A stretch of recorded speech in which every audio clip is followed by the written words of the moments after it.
Sad that it is sometimes the African Americans that I've known that have said, "You're so white."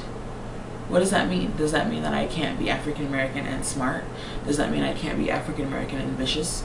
Does that mean I can't be African American and want so much for myself that I know that I'm going to have to work really hard for? It's a very confusing concept when we say we want to be like everybody else and that we want to seem normal, and then we label ourselves as something different. There's a light in the darkness,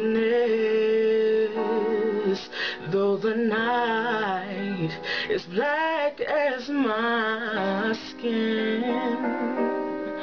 There's a light. I think that it shouldn't matter what race you are when it comes to how you feel about yourself, and I think that that is something that helps to divide us as a world community, is we think about how different we are because of what the color of our skin is. So yes, I am African American, but what kind of person does that make me? That shouldn't be a question that I'm asked. It should be, yes, you're African American, but what do you like to do? Because yeah, we're all going to be different. There's a cry asking why. I pray the answers up ahead, but I know where I've been. Florida didn't have a huge, it didn't play a huge part.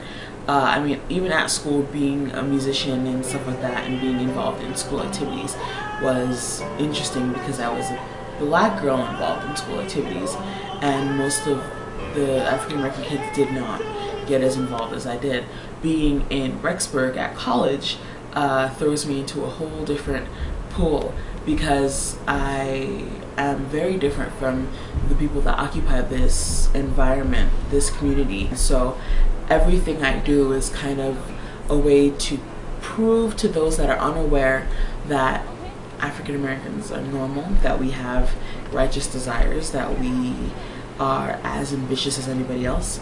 There are little kids that have never seen black people before, and you go to Walmart and you're there and they're there and they stare at you and they're pulling on their mom's shirt in confusion because they just don't understand, which isn't their fault. It's very eventful, to say the least. Growing up, my mom never said that being African American was important. She said for me never to label people for what they seem to be, and that can be included in skin color, backgrounds, families, and events of where they've come from. I will tell my children to see people as the way that they act, the things that they do, by their deeds and by their desires, because that is what's right. Something interesting that I've been asked is I tend to date a lot of white guys. Lots of girls have asked me, like, why don't you like black men? Like, they're so hot. Like, for me, it's because I am as ambitious as I am, I tend to be attracted to others that are ambitious. And going to high school, where I did, there weren't as many ambitious African American men. So I've gotten used to being drawn to a different direction. It is so funny how there are things that are taken seriously on a daily basis and made so important when there are other things in the world that we should be worrying about.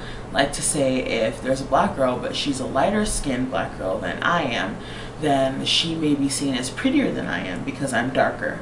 I mean, going to school here, I've met people that ask me interesting things about my hair. Why my hair is this way, and why don't I have an afro? And I should really get an afro. Or like fried chicken. There are women that use creams that lighten their skin because they want to be the commercial look of African American. They want to be the white look of African American. I personally have found joy in being myself. There's one thing that everybody should understand about any race, is that we're people. And yes, every culture is different, but it doesn't take away the fact that we're all human beings. So we all have faults and we all have strengths.